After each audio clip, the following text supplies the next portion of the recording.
My boyfriend and his so-called sister checked into a hotel and got caught during a prostitution sting operation. When I went to bail him out, he had hickeys all over his neck and was busy comforting her while she sobbed into her hands. Her apartment's lock broke, and she was so scared. So I stayed with her, he said. If this had been before, I would have flipped out and demanded answers. But this time, I didn't want to play the jealous crazy girlfriend anymore. I calmly signed the release papers and didn't say a word. My friend from the operation team asked, "Family?" I shook my head. "Just neighbors." Then I looked down and texted my mom. "That arranged marriage you mentioned? Fine, I'll do it. Give me 3 days, and I'll come home." When we left the station, Gwyneth Averill, still sniffling, climbed into the passenger seat of my car. I didn't feel like arguing, so I started the car. Just as I put my hand on the wheel, she grabbed my arm. Except, she wasn't looking at me. She turned to my boyfriend Gerard Morgenthau instead. "I'm scared. I don't like riding in someone else's car," she said. Her eyes filled with tears, her nose red. She looked like the very definition of helpless. I pulled her hand off me. "Then get out." The air in the car instantly froze until Gwyneth's tears spilled over, and she started crying. From the backseat, Gerard's voice came sharp. "Yvain, do you always have to be so harsh? You know she's traumatized because of her brother's situation. Can't you just be a little considerate?" He snapped. "Get out. I'll drive." Before I could respond, he got out, yanked open my door so hard that it rattled, and let the freezing wind rush in. I shivered but didn't move, just sat there and stared at him. The always calm Gerard was suddenly rough and impatient. He actually unbuckled my seatbelt and dragged me out of the car. I stumbled, nearly falling to my knees, but managed to catch myself. Without looking at me, he slid into the driver's seat and leaned over to gently touch Gwyneth's hair. "Hush now, I'll take you home first." "Oh Gerard, you're so good to me,"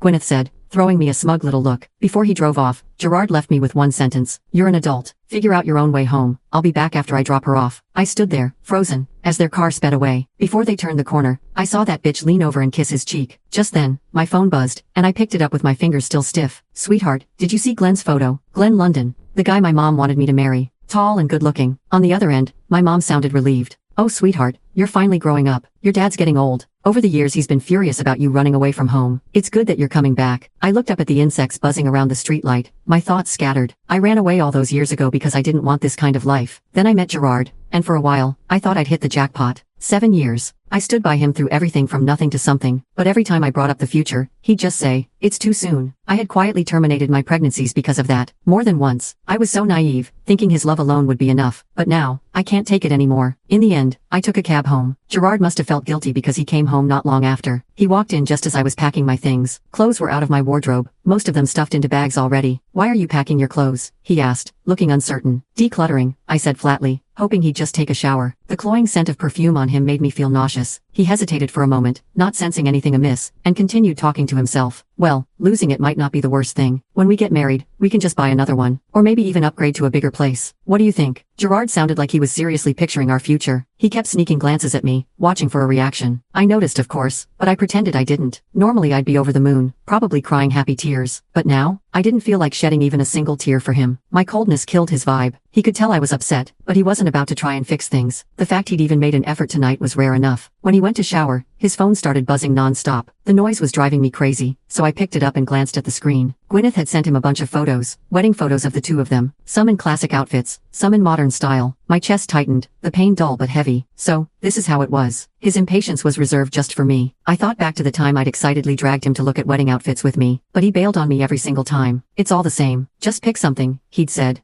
That frown of his is still burned into my memory. His impatience with me, that was real. And the tenderness in those dozens of photos, that was real too. "What the hell are you doing?" Suddenly, steam rolled in as Gerard stormed out of the bathroom, snatching the phone out of my hand. He yanked it so hard that I fell onto the bed. "Do you not understand the concept of privacy?" His face was flushed from the hot shower, but his voice was ice cold, sending a chill down my spine. I glanced down at my hand. His grip had left a scratch, and now it was bleeding. Honestly, even if he hadn't caught me, I wouldn't have scrolled any further. I'd already seen it all before, the thousands of flirty messages. I'd read them all one sleepless night, from midnight to sunrise. By the time I was done, my eyes were swollen, but I still had to fake being fine, pretending I'd just woken up. Who would have guessed? 7 years of being together, and our conversations were always just me, nagging, pleading, trying to spark something. Once in a while, if he was in the mood, he'd toss me an emoji as a reply. I was nothing but a clown. "Sorry," I muttered, lowering my eyes. "I won't touch your phone again." He froze, caught off guard by my reaction. "Those photos," Gwyneth said, "trying on wedding dresses is exhausting, so I just helped her try some on. That's all," he stammered. "You know her brother passed away. I was just doing this for him. Don't get the wrong idea." I stayed quiet, letting him stumble through his pathetic excuses. "Kurt, Gwyneth's brother, had been Gerard's friend. Back when Gerard was struggling to get his business off the ground, Kurt rushed to deliver a flash drive to him but ended up in a car accident. He was rushed to the ER but didn't make it. Before he died, he made Gerard promise to look after his sister, and Gerard kept that promise. He took care of her really well. What started as a distant concern turned into him involving himself in every little detail of her life. I sniffled. There were only a few days left before I left for good. I didn't see the point in holding anything back anymore. Don't worry about me getting the wrong idea, I said softly. Honestly, if you and Gwyneth got married, I think it'd be a good match. Before I could finish, his hand struck my face, the slap ringing out sharp and clear. What the hell is wrong with you? He yelled. Gwyneth only sees me as her brother. Do you think she's as cheap as you? The sting on my cheek burned hot like fire. Yeah, Gwyneth isn't like me. She didn't throw herself at him like some cheap fling. Tears welled up in my eyes, but before they could fall, I caught the flicker of panic on his face. His tone softened. I didn't mean that. I'm sorry. For a moment, I wanted to tell him everything. Gerard, I'm getting, but his ringtone cut me off. He answered, and a woman's voice echoed through the cold, quiet bedroom. Gerard, I had a nightmare. I dreamed about my brother. I'm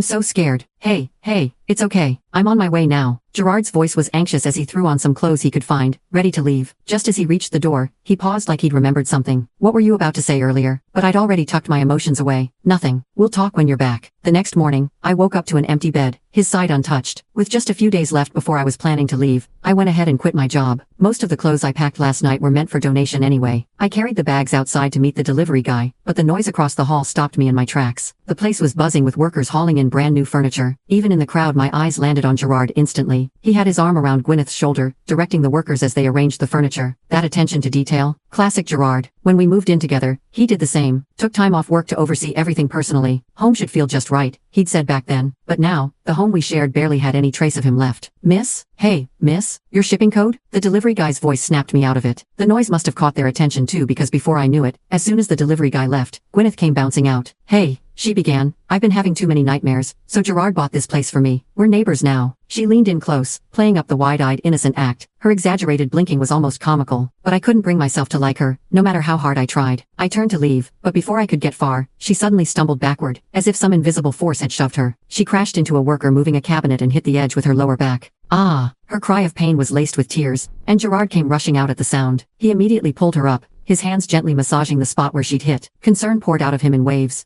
Yvain, can you stop acting like a jealous little girl? His disbelief stung almost as much as his words. Gwyneth looked pale and started waving her hands weakly. Gerard, don't be mad at her. This is my fault, she said. I shouldn't have moved in and caused trouble. I'm just not supposed to be here. Don't say that, Gerard replied. You're my sister. A headache pounded at my temples. Watching their little family bond unfold for the 100th time was nauseating. Before I could close my door, Gerard blocked it with his hand. Yvain, apologize to Gwyneth. I couldn't hold back anymore. Why the hell should I apologize for something I didn't do? You've done worse plenty of times, he shot back. I let out a bitter laugh. He always believed what he wanted to believe. Gwyneth, meanwhile, shook her head like a martyr. Please don't fight because of me. I'm sorry. It's my fault I didn't stand properly. Gerard held her hand and glared at me like I was the villain. I can't believe I never saw you for what you are, he said. So petty, so vicious. You can't tolerate even the smallest things. His words cut deeper like a knife than I'd like to admit. But I still didn't apologize. Gwyneth kept whining about the pain, so Gerard scooped her up and carried her downstairs. Watching his back as he walked away, I suddenly remembered I had to visit the hospital myself.